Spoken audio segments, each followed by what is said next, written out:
এই কথাটার লোড কতটুকু এটা বোঝানোর জন্য একটু আমরা সায়েন্স নিয়ে আলোকপাত করছি। এই মহাবিশ্বে তুচ্ছ একটা পৃথিবী, একেবারে ধূলিকণার সমতুল্য সেই সূর্যের কাছে। সেই সূর্যকে কেন্দ্র করে যে পৃথিবী ঘুরছে অবিরত, বিজ্ঞানের ভাষায় সেই পৃথিবীর নগণ্য এক বান্দা, আমি, আপনি, আমরা এত জঘন্য জায়গা থেকে, নাপাক পানি থেকে সৃষ্ট এক বান্দা যখন দুটি হাত বেঁধে সারেন্ডার করে আল্লাহর কাছে আল্লাহর প্রশংসা করছি, আল্লাহ আরশে আজিম থেকে আপনার আমার ডাকে সাড়া দিয়ে তার রিপিট করলেন, ও আমার ফেরেশতারা, আমার বান্দা আমার প্রশংসা করতেছে। সুবহানাল্লাহ বলেন। এবার এই জিনিসটা ধরে রাখেন আর একটু উপলব্ধি করার চেষ্টা করেন। এই মহাবিশ্বের মধ্যে গ্যালাক্সি আছে। শিক্ষিত মহল যারা তারা বুঝবেন কত কোটি গ্যালাক্সি আছে। মোটামুটি বিজ্ঞানের ভাষায় 2 লক্ষ কোটি গ্যালাক্সি এই মহাবিশ্বের ভিতরে আছে। আরে না বুঝলো একবার সুবহানাল্লাহ বলুন। গ্যালাক্সি কি এটা বোঝার জন্য একটু শর্ট করে বলি, যেটার মধ্যে অনেকগুলো নক্ষত্রের সমাহার, এটা মনে করেন একটা গ্যালাক্সি। বাংলায় কি বলে? ছায়াপথ বলে। তো গ্যালাক্সি যার অধীনে কোটি কোটি নক্ষত্র বসবাস করে, সেটাকে বলা হয় গ্যালাক্সি। এই মহাবিশ্বের মধ্যে এমন গ্যালাক্সি আছে 2 লক্ষ কোটি। কত কোটি?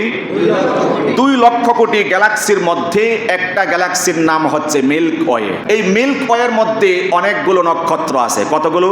মাত্র 40,000 কোটি। সুবহানাল্লাহ বলেন। তো মিল্ক ওয়ে একটা গ্যালাক্সি। আমরা দাবি করছিলাম 2 লক্ষ কোটি গ্যালাক্সি আছে এই মহাবিশ্বের মধ্যে।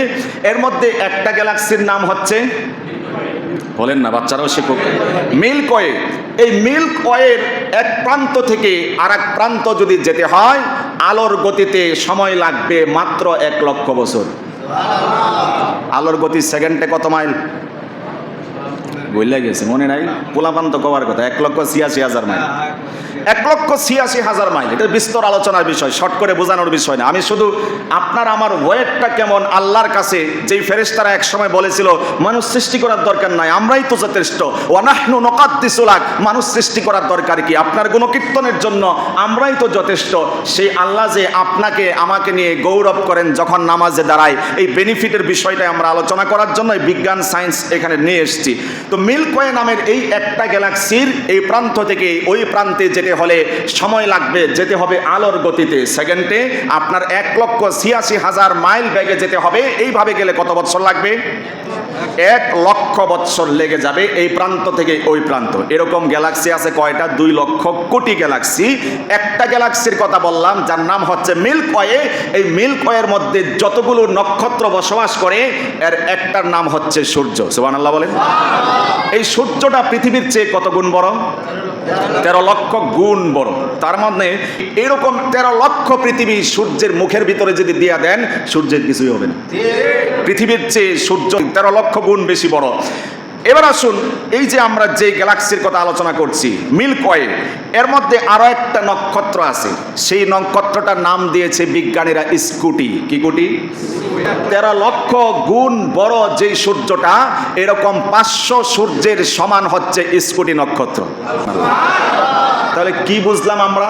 এত এত গ্যালাক্সি আছে, নক্ষত্ররাজি। এর মধ্যে উল্লেখযোগ্য একটি নক্ষত্রের নাম হচ্ছে সূর্য। সেই নক্ষত্রকে কেন্দ্র করে বিজ্ঞানীর ভাষায় পৃথিবী নামের এই ন্যূনতম ক্ষুদ্র বালুকার মতো ছোট্ট পৃথিবী, এই সূর্যকে কেন্দ্র করে ঘুরছে পৃথিবী নামের এই গ্রহটি। সেই পৃথিবী আসমান, প্রথম আসমান, এই আসমান থেকে দ্বিতীয় আসমানে যেতে লাগবে 500 বছরের রাস্তা। দ্বিতীয় থেকে তৃতীয় আসমান আরো 500 বছরের রাস্তা। তৃতীয় থেকে চতুর্থ আরো 500 বছরের রাস্তা। চতুর্থ থেকে পঞ্চম আসমান আরো 500 বছরের রাস্তা। ষষ্ঠ আসমান আরো 500 বছরের রাস্তা। সপ্তম আসমান আরো 500 বছরের রাস্তা। তার ছাদে আছে সিদরাতুল মুনতাহা, ইনদাহা জান্নাতুল মাওয়া। সেই সিদরাতুল মুনতাহার পাশেই রয়েছে জান্নাতুল মাওয়া, আছে জান্নাতুল ফিরদাউস। তার উপরে আছে আরশে আজিম।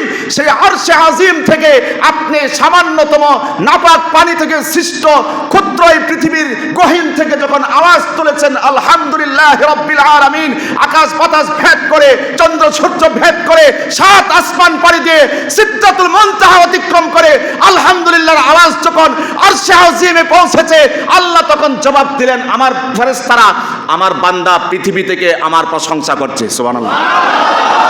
শক্তি থাকলে আর একটু জোরে কোন সুবহানাল্লাহ।